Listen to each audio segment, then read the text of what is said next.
Një marrëveshje mes qeverisë malazeze dhe Emiratet Bashkuara Arabe, e cila hap rrugën për dhënien me qira për 99 vjet të plazh të Mat Ulqinit, vjen prodhoi debate për 2 javësh tek qytetarët dhe forcat politike në vend. Genci Imanbegu, kryetari i komunës së Ulqinit, thotë se komiteti i Ulqinit është kundër kësaj tentative në këtë formë dhe forcat politike të bëjnë kujdes që të mos armiqsojnë një qytet të tërë. Komuniteti i Ulqinit, jo vetëm ne si jemi në qeverisje apo unë që udhëheq komunën apo Bashkinë e Ulqinit së bashku me forcat politike, por edhe opozita, gjithë qytetarë që jemi kundrejt kësaj tentative në këtë formë. Ne mirëpresim investitor, por investitor të cilat do të ndërtojnë, do të investojnë në kuadër të planeve që ne kemi në fuqi. Planet e komunës sonë apo bashkisë sonë janë planet shtetërore, janë plane që respektojnë qëndrueshmërinë, mbrojtjen e ambientit, plane që respektojnë numra demografike, qëndrueshmëria, apo secilit investim rri në harmoni të demografisë, të popullatës, të ekonomisë, të kulturës, të arsimit, dhe kështu që jemi në një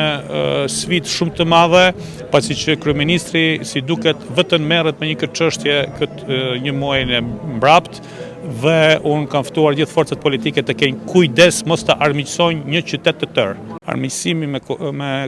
Bashkinë e Ulqinit do të jetë një armiqësi e cila do të ketë pasoja shumë të mëdha. Sipas Nikol Camaj, zëvendës kryetari i Kuvendit të Malë të Zi, shqiptarët nuk janë kundër investimeve, por ky projekt nuk mund zhvillohet pa pjesëmarrjen e pushtetit lokal. Shqiptarët nuk janë bashkuar, nuk janë të bëjë kundër investimeve, kundër zhvillimit të vendit. Po për faktin se marginalizohet roli i komunës dhe për faktin se dikush tjetër do vendos për resurset e komunës është shumë diskutabile edhe nga aspekti i shkimit nga karta ndërkombëtare për të drejta për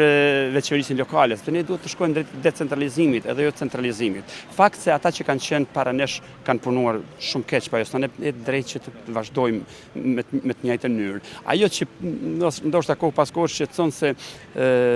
por është mirë që njerëzit janë zgjuar, por sot kemi të zgjuar njerëz të cilët nuk e kanë ngrezanin kur është devastuar Kryporja, kur janë shkuar, kur shkuam Valdanosi, kur është rënuar Galebi, e kështu me radhë. Pra, mirë është më mirë vonë se kur që kemi një zgjim, por definitivisht ky projekt nuk mund të zhvillohet pa pjesëmarrjen dhe pa benefitin e komunave, faktikisht pushtetit lokal dhe të bashkisë lokale, dhe më thaksu, sepse kjo janë zonë turistike në rënd të parë për ulqinakët, pastaj për shtetin, pastaj për regionin e kështu me radhë. Shqiptarët e Ulqinit e shohin këtë marrëveshje jo si një investim, por si një rrezik për të humbur atë që i përket komunitetit